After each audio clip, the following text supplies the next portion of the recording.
हाँ तो नमस्कार दोस्तों, आपका स्वागत है आपके अपने YouTube channel DBC education classes में। तो आज के इस क्लास में इंटर एडमिशन के लिए स्कूल में फॉर्म इस प्रकार का मिला जाएगा। स्कूल में जब जाइएगा, जो स्कूल में फॉर्म दिया जाएगा स्कूल को आप कैसे भरना है। जो 2025 का प्रथम मेरिट लिस्ट है उसे जारी कर दिएगा, ठीक है ना।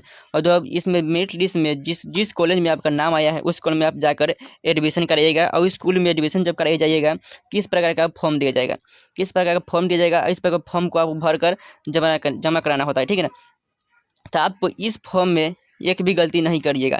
इस फॉर्म में आप गलती कीजिएगा तो आपका नामांकन रद्द भी हो सकता है। इसलिए इस वीडियो को अच्छे से देखिए, समझिए इस फॉर्म को किस प्रकार भरना है और समझ लिए, ताकि आपका नामांकन रद्द ना हो सके, ठीक है ना। तो ये जो फॉर्म है ये दो सेक्शन में बटा हुआ है, खंड ए और खंड बी, ठीक है ना। तो अ और खंड ब में बटा हुआ है। और इस जो नामांकन है, आपको विषय को चुनना आना चाहिए, ठीक है ना। तो विषय को कैसे चुनेंगे, कौन कौन से विषय चुनना है, तो आपको आगे भी काम आए, ये सभी वीडियो को हम जानकारी इस वीडियो में जानकारी दे देंगे, ठीक है ना। तो फॉर्म को कैसे भरना है आइए हम बताते हैं।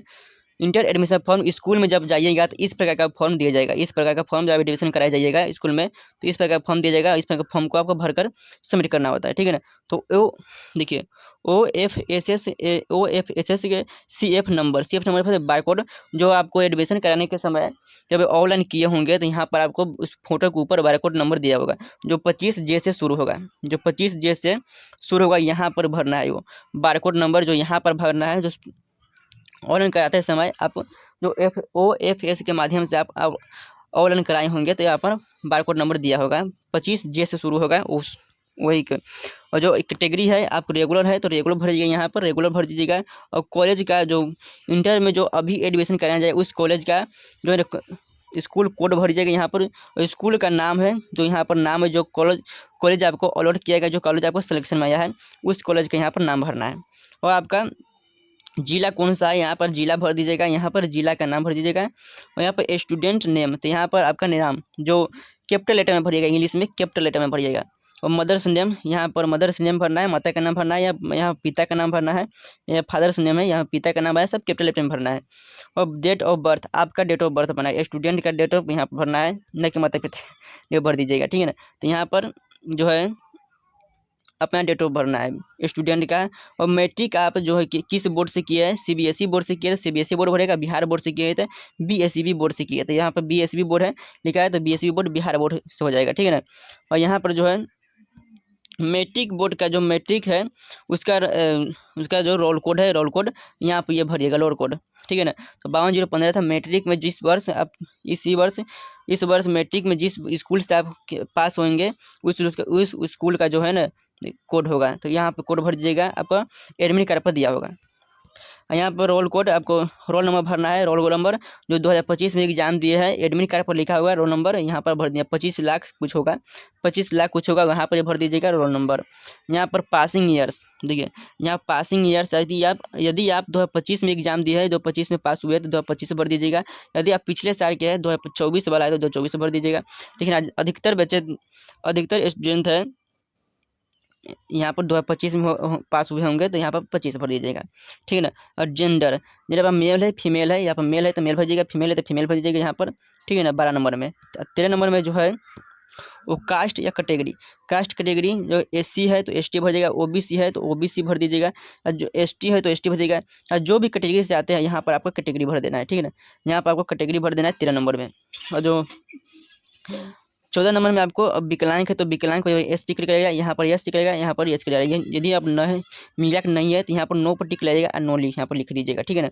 और 15 नंबर में है नेशनलिटी मतलब इंडिया भर दीजिएगा, इंडियन भर दीजिएगा, यहाँ पर इंडियन लिख दीजिएगा। यहाँ पर रिलीजन मतलब हिंदू धर्म कौन है तो यहाँ पर हिंदू लिख दीजिएगा, हिंदू लिख दीजिएगा, ठीक है ना। हिंदू या जो मुसलमान है मुस्लिम लिख दीजिएगा, यहाँ पर हिंदू या मुसलमान यहाँ पर लिख दीजिएगा, ठीक है ना। और आगे देखते 18 नंबर है। 17 में देखिए सेक्शन ए है, सेक्शन खंड ब है, बी है, तो यहाँ पर 17 नंबर से 33 नंबर तक भी भरना है, ठीक है ना। तो देखिए 17 नंबर में कह रहा है, 17 नंबर में है जो कह रहा है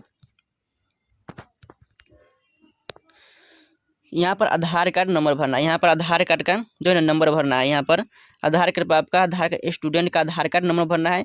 और 18 नंबर में जिस विद्यार्थी का आधार कार्ड नहीं बना है, आधार कार्ड नहीं बना है, आधार कार्ड नंबर नहीं है, तो वो 18 नंबर को सिग्नेचर कर देंगे।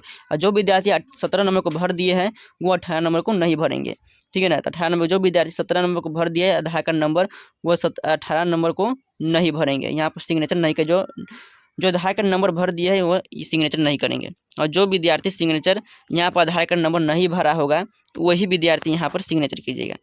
और 19 नंबर में है, यदि आपका आधार कार्ड है तो आप आधार कार्ड नंबर भर दीजिएगा, नहीं तो आपका कार्रवाई भी हो जाएगा, नामांकन रद्द भी हो सकता है। 19 नंबर में है जो आप ग्रामीण से बिलोंग करते हैं या शहर से, तो ग्रामीण से अधिकतर बच्चे होंगे तो यहाँ पर ग्रामीण रूरल पर टिक लगा दीजिएगा। यहाँ पर सब डिवीजन का मतलब है आप स्कूल कौन क्षेत्र में पढ़ता है उसका पता यहाँ पर लिख दीजिएगा। सब डिवीजन का मतलब यहाँ पर आपको चालू मोबाइल नंबर देना है, चालू मोबाइल नंबर यहाँ पर देना है आपका। 21 नंबर में चालू मोबाइल नंबर और 22 नंबर में चालू ईमेल आईडी भी देना है, ईमेल आईडी भी देना है। और यहाँ पर 22 नंबर में 23 नंबर में है जो स्टूडेंट नेम इन हिंदी, यहाँ पर हिंदी में आपका नाम लिखना है, आपका नाम लिखना है, यहाँ पर माता का नाम लिखना है यहाँ पर हिंदी में ही, और मदर्स नेम है हिंदी में लिखना है, और फादर्स नेम यहाँ पर हिंदी में ही लिखना है, ठीक है ना। और 25 नंबर में जो 26 नंबर में है वो स्टूडेंट एड्रेस है, आपका पता यहाँ पर लिख देना है। विलेज क्या है ये जो है ना सब लिखे, गांव थाना गांव थाना ये सब लिखना है, ठीक है ना। यहाँ पर जो है अब मैरिड है कि अनमैरिड है, तो यहाँ पर अनमैरिड होंगे तो अनमैरिड टिक लगाइएगा, और यहाँ पर अनमैरिड यहाँ पर लिख दीजिएगा, अनमैरिड लिखा है ना, अनमैरिड यहाँ पर लिख दीजिएगा। और स्टूडेंट बैंक अकाउंट अपना यहाँ पर बैंक अकाउंट दीजिएगा। यहाँ पर 29 नंबर में है जो उसका कोड हो जाएगा IFS कोड यहाँ पर दीजिएगा। तो बैंक नेम यहाँ पर बैंक का नाम का है वहाँ यहाँ पे दे देगा। टू आइडेंटिटी वेरिफिकेशन, यहाँ पर जो है टू आइडेंटिटी वेरिफिकेशन, अब यदि आपको तिलवा है तो तिलवा दे दीजिएगा। यदि जो भी चिन्ह है आपको शरीर में वह चिन्ह आपको यहाँ पर दे देना। आपको मान लीजिए तिलवा है तो यहाँ पर लिखिए मूल ऑन द, अब जहाँ भी है फेस है तो मूल ऑन द फेस। यदि आप हाथ में है तो जिस हाथ में है राइट है या लेफ्ट है तो यहाँ पर ऑन द मूल इन द राइट हैंड, ठीक है ना, यहाँ पर लिख लीजिएगा। और 22 नंबर में है 32 नंबर में है यहाँ पर मीडियम चुनना है। यहाँ पर मीडियम, यदि आप इंग्लिश मीडियम से एग्जाम देना चाहते हैं तो आप इंग्लिश मीडियम ही चुनिएगा। या यदि आप इंग्लिश मीडियम से नहीं देना चाहते, हिंदी मीडियम से देना चाहते हैं तो यहाँ पर हिंदी चुनिएगा, ठीक है ना। तो ये आप गलती नहीं करिएगा, तब कोई भी इसमें कोई भी टिक लगाइएगा, ठीक है। तो यहाँ पर हिंदी मीडियम है तब हिंदी मीडियम पर टिक लगाइएगा। और 33 नंबर में आपको सब्जेक्ट चुनना है, ठीक है ना। सब्जेक्ट चुनना है तो कंपल्सरी सब्जेक्ट यहाँ पर चुनना है, 2 ही सब्जेक्ट चुनना है। देखिए यहाँ पर है 200 मार्क्स का सब्जेक्ट चुनना है, ठीक है ना। तो यहाँ पर हिंदी है, यहाँ पर जो भी सब्जेक्ट आपको या हिंदी इंग्लिश है तो इंग्लिश चुन लीजिए, हिंदी है, उर्दू है, मैथिली है, संस्कृत है, फारसी है, उर्दू है, हिंदी, ठीक है ना, या भोजपुरी या जो इसमें से जो भी सब्जेक्ट आपको चुनना है चुन सकते हैं। तो अधिकतर बच्चे हिंदी और इंग्लिश चुनते हैं, तो हिंदी और इंग्लिश 200 सब्जेक्ट है, ये दोनों का आप चुन लीजिएगा। यहाँ पर टिक लगाइए यहाँ पर, ठीक है ना। तो यहाँ पर आपको टिक लगा दीजिएगा हिंदी और इंग्लिश पर। अब नीचे में है 300 नंबर का है जो ना 300 नंबर का है मार्क्स है। 300 नंबर में आपको कौन सा सब्जेक्ट चुनना है, म्यूजिक हो गया, होम साइंस हो गया, सोशियोलॉजी हो गया, हिस्ट्री हो गया, पॉलिटिकल हो गया, ज्योग्राफी हो गया, फिजियोलॉजी हो गया, सोशोलॉजी हो गया, इकोनॉमिक्स से मैथमेटिक्स। इसमें से जो भी सब्जेक्ट आपको चुनना है, आपको पसंद है पढ़ने का, वो सब्जेक्ट आप चुन सकते हैं। तो यहाँ पर जो है अधिकतर बच्चे 4 सब्जेक्ट में से कोई 3 सब्जेक्ट लेते हैं। यहाँ पर हम जो आगे भी काम है, कंपटीशन की तैयारी में के लिए भी काम आता है, ठीक है ना। तो देखिए एक हिस्ट्री हो गया, पॉलिटिकल साइंस हो गया, ज्योग्राफी हो गया, इकोनॉमिक्स हो गया, ये 4 सब्जेक्ट में से कोई आप एक चुन लीजिएगा। ये सब चारों सब्जेक्ट में जो है ना कंपटीशन के एग्जाम के लिए बहुत ही अच्छे रहता है, ठीक है ना। तो चारों सब्जेक्ट से कोई एक सब्जेक्ट, यदि आपको इसमें से पढ़ने की जरूरत है तो आप इसमें से आप चुन लीजिएगा, जो पढ़ने का मन है वो चुन लीजिएगा, ठीक है ना। तो हमारे हिसाब से तो 4 सब्जेक्ट बता दिए, 4 में से चुनना है तो चुनिए, नहीं तो आप चुन सकते हैं कोई भी सब्जेक्ट। यहाँ पर जो है यहाँ पर कुछ भी नहीं भरना है, यहाँ पर कुछ भी सब्जेक्ट नहीं चुनना है, ठीक है ना। यहाँ पर कोई भी सब्जेक्ट नहीं चुनना है। चलिए आगे देखिए, यहाँ पर भी आपको कुछ भी नहीं भरना है, यहाँ पर भी आपको कुछ भी नहीं भरना है, यहाँ पर आपको भरना है। देखिए यहाँ पर सिग्नेचर पेरेंट, आपको माता या पिता से सिग्नेचर करवा लेना है, यहाँ पर हस्ताक्षर करवा लेना है। यहाँ पर अपना खुद का सिग्नेचर करना है, हिंदी में सिग्नेचर करना है। यहाँ पर आपका हिंदी में student signature in English, student signature इन हिंदी। तो यहाँ पर हिंदी, यहाँ पर इंग्लिश, माता पिता से यहाँ पर करवा लीजिएगा सिग्नेचर, या हिंदी में हो, इंग्लिश में हो, या कुछ भी, या साइन हो तो साइन भी करवा लीजिएगा, ठीक है ना। यहाँ पर आपको कुछ भी नहीं भरेंगे, यहाँ पर प्रिंसिपल साहब भरेंगे, स्कूल का प्रिंसिपल भरेंगे, ठीक है ना। तो ये उम्मीद है आपसे कि ये सभी फॉर्म आपको भरना सीखेगा। ये आप यदि आपको समझ में नहीं आए तो एक बार फिर से इस वीडियो को देख लीजिएगा, ठीक है ना। तो 25 का मेरिट लिस्ट जारी कर दिया है। जो इस स्कूल में आप नामांकन कराने जा रहे हैं, उस स्कूल में आपका इस प्रकार का फॉर्म दिया जाएगा। इस प्रकार का फॉर्म को आपको भरना होगा, ठीक है ना।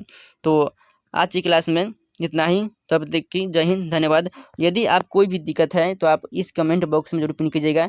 आपको कोई भी सब्जेक्ट नहीं समझ में आया, कौन सब्जेक्ट ले अच्छा बेहतरीन है, तो आपको जरूर समझ में आएगा, ठीक है। तो कमेंट बॉक्स करके मैं पिन करके जरूर पूछिएगा सवाल, ठीक है। जय हिंद, धन्यवाद, मिलते हैं अगले क्लास।